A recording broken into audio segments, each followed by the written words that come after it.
Ewa boss, at project update tayo. Carmel Ray ng Calamba Laguna project. Check na ulit natin. Okay, patapos na rin naman tayo dito sa interior niya. Labas na tayo nito. Kinakabit na yung PVC panel na dito. Ang nakikita niyo open na PVC panel niya. Yun, PVC panel. Ito, re-renovate to. Nakaroon na tayo strip light sa wall na yun. And then yung painting ni ma'am, nandyan na. Yun, no? Ayun.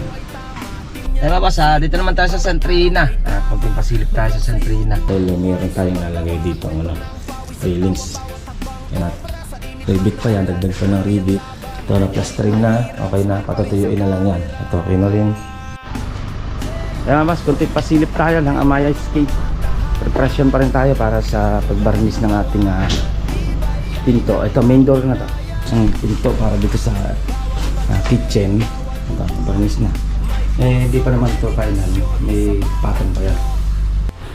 Ayan natin. Yan, tricolor din. Yan ang gusto ni client. Yan. Yan, ayusin pa naman yan, yung strip light. Na-align pa naman yan.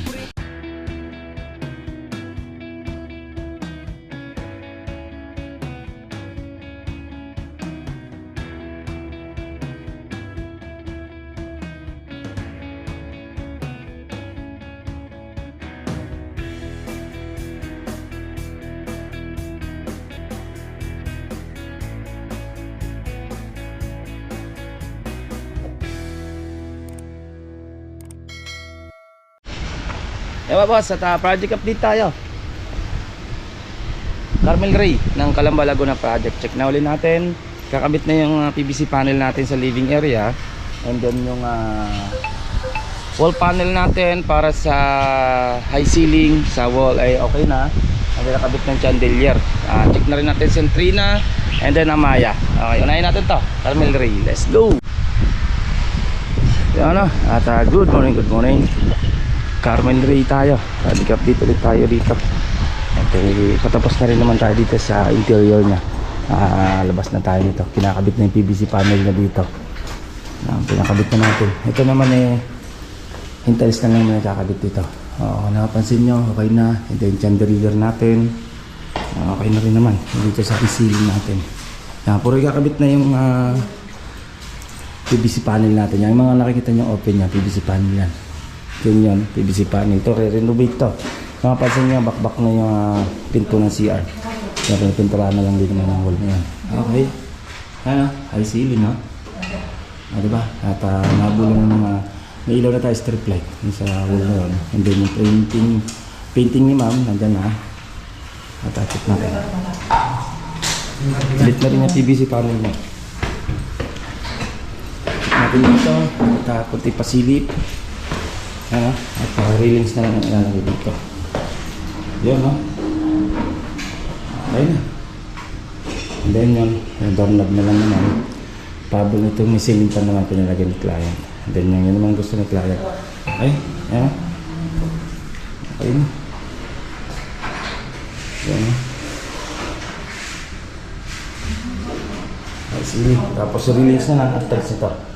Yun lang ang gagawin na. Okay.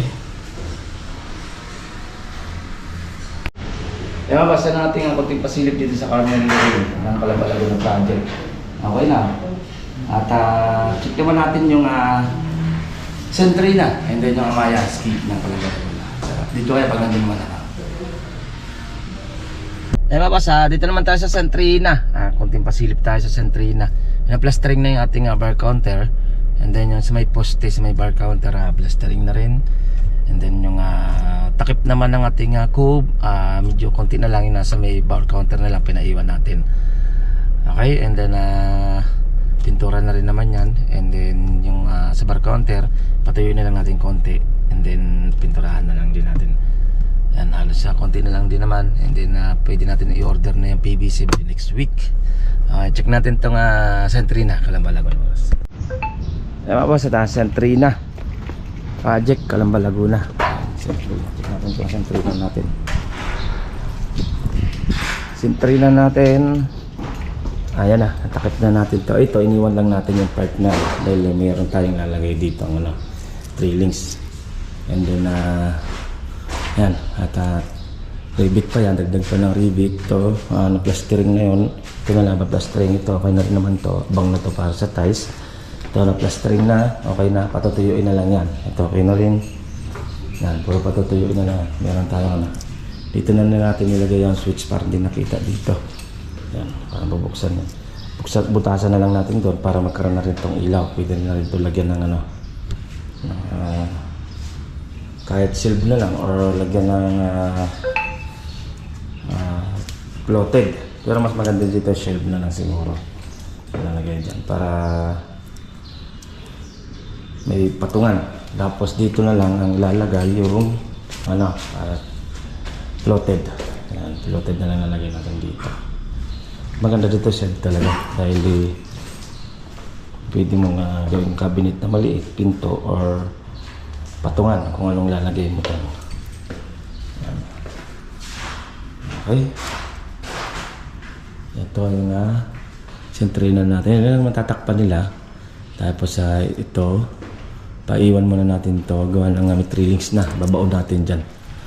Para hindi halata yung dugsong ng ating o patong ng ating 2x4. Okay? Yan, ating pasilip natin dito sa sentrina. Kalamba Laguna. Ayan mas, kunti pasilip tayo ng Amaya Escape. Preparation pa rin tayo para sa pagbarnis ng ating pinto. Ito, main door na to. Ginagamitan natin ng oak. Ayan, para mahabol-habol yung ibang kulay. Then, ito, nabarnisan na yan. Itong isang pinto para dito sa kitchen. Ito, nabarnis na. Hindi pa naman ito final. May patong pa yan. Ayan o. Hanson ang ginamit natin. Liliyahin pa ito ng 1,000. Liliyahin pa yan. Pagkaliyan ng 1,000, isang patong pa. Para maganda yung tag na yan. Para dito, tinitira na rin naman ito. Okay, and then dito, ilaw na tayo. Tail light na lang kailangan nito. Dito, lagyan natin yung shelf. Ito, and then check natin kung malalagyan pa ng ng ilaw dito sa shelf niya. Tapos to strip light, ganoon din yan. Ito, i-align pa naman yung strip light natin yan. Yan, ayusin pa naman yan. And then yung tricolor tayo dito. Yan natin. Yan, tricolor din. Yan ang gusto ni client. Yan yan.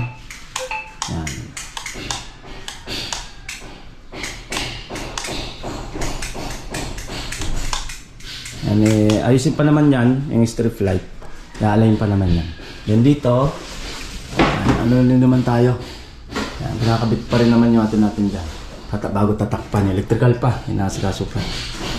Okay, nang konting pasilip natin mga boss. Amaya Escape, Calamba Laguna. Tayong gamit ni client tambak Okay. Yan mga boss, yan natin ang konting pasilip dito sa ating project ng Amaya Escape ng Calamba Laguna. Yan, may pailaw na tayo. Ayusin na lang naman yung strip light niyan.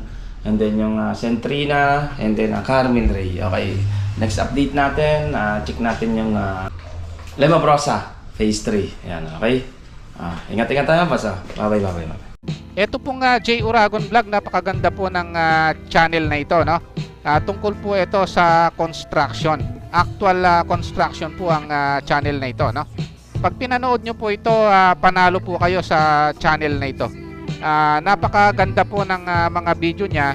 Lalo na pong magaganda, no, yung mga iba't ibang design niya. Kakaiba po yung mga iba't ibang design niya sa mga kisame.